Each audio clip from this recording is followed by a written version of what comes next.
ओम गंग गणपते नमो नमः। श्रीमद् वाल्मीकि रामायण युद्धकांड 47वां सर्ग। वानरों द्वारा श्री राम और लक्ष्मण की रक्षा। रावण की आज्ञा से राक्षसियों को सीता को पुष्पक विमान द्वारा रणभूमि में ले जाकर श्री राम और लक्ष्मण का दर्शन कराना, सीता को दुखी होकर रोना।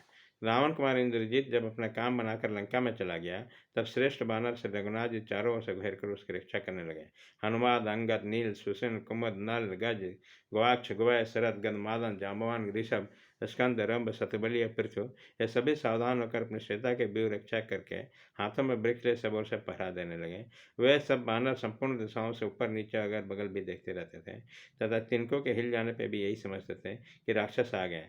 उधर हर्ष से भरे हुए रावण ने अपने पुत्र इंद्रजीत को विदा कर उसी समय सीता जी को रक्षा करने वाले राक्षसियों को बुलाया। आज्ञा पाते हैं त्रिजटा तथा अन्य राक्षसियों उनके पास आई। तब हर्ष में भरे हुए राक्षस उन राक्षसों से कहा, तुम लोग विजय कुमारी सीता से जाकर कहो कि इंद्रजीत ने राम और लक्ष्मण को मार डाला है। फिर पुष्पक विमान पर सीता को चढ़ाकर उसे रणभूमि में ले जाओ और उन मारे गए दोनों बंधुओं को दिखा दो।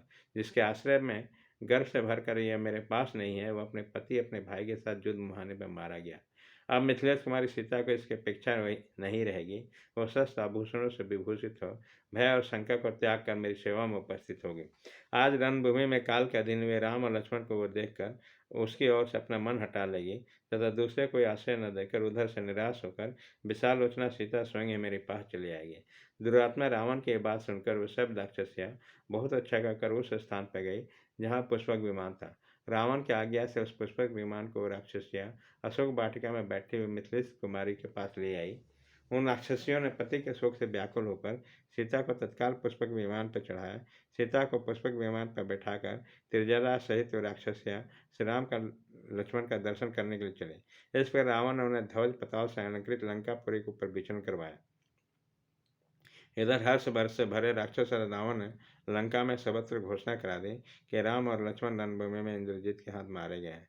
त्रिजटा के साथ उस बानर द्वारा विमान द्वारा जाकर सीता ने रणभूमि में जो बानरों की सेनाएं मारी गई थी उन सबको देना।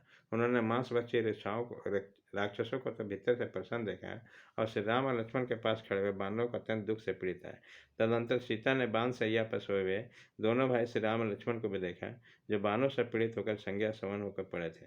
उन दोनों वीरों के कवच टूट गए थे, धनुष बाण अलग पड़े थे, सैनिकों से सारे अंग छिद्र हो गए थे और बाण समूह के भांति पुतले के भांति पृथ्वी पड़े थे।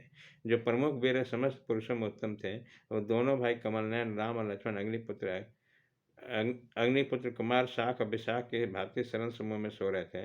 उन दोनों नरश्रेष्ठ वीरों को उस अवस्था में बाण सैया पर पड़ा देखकर दुख से बिलाते सीता करुण जनक में जोर जोर से बिलाप करने लगे।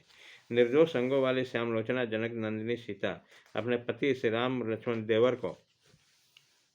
लक्ष्मण को धूल में लौटते देखकर फुट फुट कर रोने लगे। उसके नेत्रों से आंसू बह रहे थे, हृदय शोक से आघात से पीड़ित था। देवताओं के तुल्य प्रभावशाली इन दोनों भाइयों को उस अवस्था में देखकर उसके मरण की आशंका करते हुए वह दुख और चिंता में पड़ गई और इस प्रकार बोले। इस प्रकार श्री वाल्मीकि निर्मित आस रामायण आदि काव्य के युद्ध कांड में 47वां सर्ग पूरा हुआ।